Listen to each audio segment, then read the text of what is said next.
नमस्कार। ये है फलक की कहानियों का अद्भुत संसार। किस्सा कहानी कहानियाँ जिसमें हम लिखते हैं खुद को। मैं आकांक्षा गुप्ता आज आपको सुना रही हूँ लेखक श्वेतांग कम्बस्ट की कहानी एक थी गुल्लू। गुल्लू नाम तो सुना ही होगा, क्या कहा? नहीं सुना? अरे ऐसे कैसे, आप सचमुच नहीं जानते गुल्लू को? मजाक मत करिए, मानने वाली बात ही नहीं है। मतलब कॉलेज रोड का तो हर बासिंदा जानता है और आप कह रहे नहीं जानते, नाम तक नहीं सुना। आश्चर्य, घोर आश्चर्य। मोदनी नगर में नए आए हैं क्या? तभी तो मैं कहूँ कि आप गुल्लू से अनजान क्यों हैं। पूरा कॉलेज रोड जानता है उसे। भाई साहब पूछिए मत, जान है, शान है, पहचान है गुल्लू इस इलाके की। गेहुआ रंग, लंबा चेहरा, बड़ी सी पनीली आंखें और दोनों कानों के सिरे तक फैलती मुस्कान और उसके बाएं गाल में पड़ता गड्ढा। डिम्पल कहते हैं ना शायद उसको। वैसे तो मुस्कुराती चेहरे सबको पसंद आते हैं, पर गुल्लू की मुस्कान कुछ ज्यादा ही फैलती है। उसके चेहरे से बाजू वाले चेहरे तक संक्रामक हंसी। हम खुद कई बार शिकार हुए हैं उसकी हंसी के संक्रमण के। मतलब दिख जाए गुल्लू मुस्कुराती हुई तो दिन बन जाए। लोगों का गुस्सा भी ना गुल्लू की मुस्कान देखकर पल भर में मिस्टर इंडिया हो जाता है, अदृश्य, गायब। उसके जिंदगी जीने का तरीका भी कुछ अलग ही है, हमेशा दूसरों की सहायता करती पाई जाती है। एक बार सड़क पर पड़ी एक बीमार लावारिस गाय को कुछ लोगों ने ठेले पर लादकर मवेशी अस्पताल पहुंचाया। पता लगा कि उन लोगों को गुल्लू ने ही जमा किया था।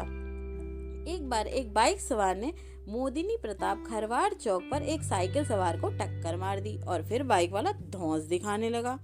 थोड़ी देर बाद बाइक वाले लोगों से पिटता नजर आया। कहते हैं गुल्लू वहीं थी और पहला थप्पड़ भी गुल्लू ने ही जड़ा था। उस बाइक सवार को भीड़ के कथित न्याय से बचाने वाली भी गुल्लू ही थी।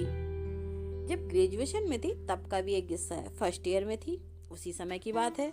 LBS कॉलेज, मोदिनी नगर का सबसे शानदार कॉलेज। गुल्लू कॉलेज से बाहर निकल ही रही थी, उसके साथ में 2-3 लड़कियां भी थीं। तभी पास में बैठे लड़कों के झुंड से एक फिकरा उड़ता हुआ आया लड़कियों की ओर। बाकी लड़कियों ने तो इसे नजरअंदाज करने की कोशिश की, पर गुल्लू गुल्लू थी। उसने लड़कों का सामना करना पसंद किया और जाकर खड़ी हो गई लड़कों के सामने। आप लोगों में से किसी ने मुझे कुछ कहा? क्यों बताइए, किसने छेड़ा हमें? नहीं बताते, जा जो करना है कर ले। ठीक है, तो आपने हमें नहीं छेड़ा? हाँ छेड़ा था, हमने ही छेड़ा था, बता क्या कर लेगी? अचानक गुल्लू के तेवर ही बदल गए। अभी तक जो लड़कों के सामने शेरनी सी गुल्लू खड़ी थी, अचानक भीगी बिल्ली बन गई। उसने हाथ जोड़ लिए और गिड़गिड़ाने लगी, प्लीज भैया छेड़ो ना हमें, आप छेड़ोगे तो हम छिड़ जाएंगे, अच्छा लगेगा हमें। सभी भौचक, लड़की खुद बोल रही है हमें छेड़ो। तब तक गुल्लू ने आती जाती लड़कियों को भी वहां रोकना आरंभ कर दिया। रुको, देखो ये लोग हमें छेड़ेंगे और छेड़ लो तुम भी थोड़ा सा।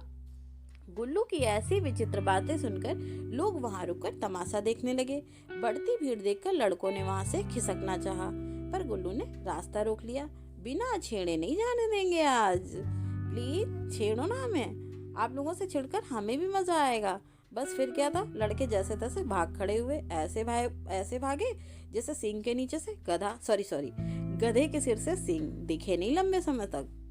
सबसे खास बात तो ये हुई कि जब वो ग्रेजुएशन के अंतिम वर्ष में थी, उसके लिए कहीं से अच्छा रिश्ता आया। घर वालों ने शादी तक तय कर दी। हालांकि इससे पहले उसकी पसंद पूछी गई। उसने 3 लड़कों के नाम भी बताए, और कोई छोटे मोटे नाम नहीं। महेंद्र सिंह धोनी, विद्युत जामवाल, लियोनेल मेसी, तीनों ही शादीशुदा, पहुंच के बाहर। खैर, चौथे के साथ शादी तय कर दी गई गुल्लू की। ये भी निश्चित कर दिया गया कि परीक्षा के बाद ही विवाह होगा। परीक्षाओं में कोई व्यवधान ना हो, इसलिए परीक्षाओं की संभावित तारीख से 1 महीने बाद विवाह की तारीख रखी गई। पर नियति को कुछ और ही मंजूर था। परीक्षाएं अपने संभावित समय पर ही घोषित हुई, लेकिन ऐन वक्त पर प्रश्न पत्र लीक हो गए। परीक्षा रद्द, नई तिथियों की घोषणा हुई। विवाह गुल्लू का अंतिम प्रश्न पत्र पड़ा विवाह के ठीक 1 दिन बाद, अर्थात विदाई के दिन 10 बजे। हालांकि इससे पहले के जो पेपर थे वो विवाहिक कार्यक्रमों को पहले ही खत्म हो गए। इसी पेपर में लंबा समयांतराल था, 12 दिनों का। लड़के वालों को कुछ समस्या थी, विवाह की नई तिथि नहीं रखी जा सकती थी, तो तय समय पर परीक्षाएं भी हुई और विवाह भी। अंतिम प्रश्न पत्र के दिन सबने मान लिया कि आज गुल्लू नहीं आएगी, पर वह तो अपनी गुल्लू थी, सब अप्रत्याशित करने वाली।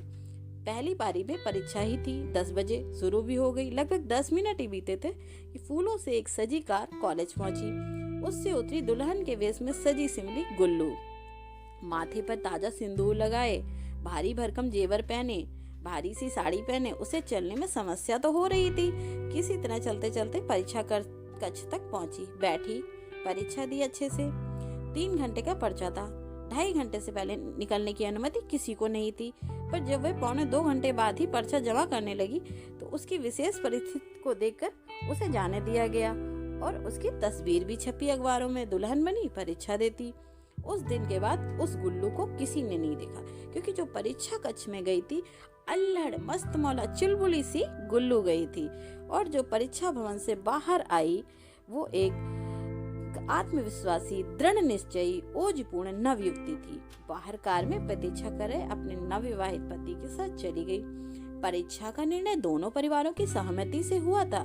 परिणाम पढ़ने में तो अच्छी थी ही, बस विवाह की तैयारियों ने परीक्षा की तैयारियों पर थोड़ा सा असर डाला था।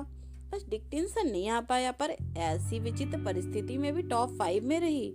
उसके तेज दिमाग का लोहा आज भी मोदिनी नगर और LBS कॉलेज मानता है, भूला नहीं है। तो आजकल कहाँ है गुल्लू? सुना है शिकागो में है पिछले 3 साल से, और वहाँ के प्रवासी भारतीयों और भारतीय मूल के बीच उसने अपनी अच्छी पैठ बना ली है हमारी गुल्लू ने। माफ कीजिएगा, आंत्रप्रेन्योर गीतिका शुक्ला ने। ये कहानी इतनी ही। अभी आप सुन रहे थे आकांक्षा गुप्ता की आवाज में लेखक श्वेतांग कम्बस्ट की लिखी कहानी एक थी गुल्लू।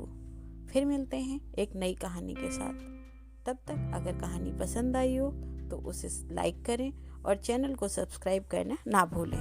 धन्यवाद।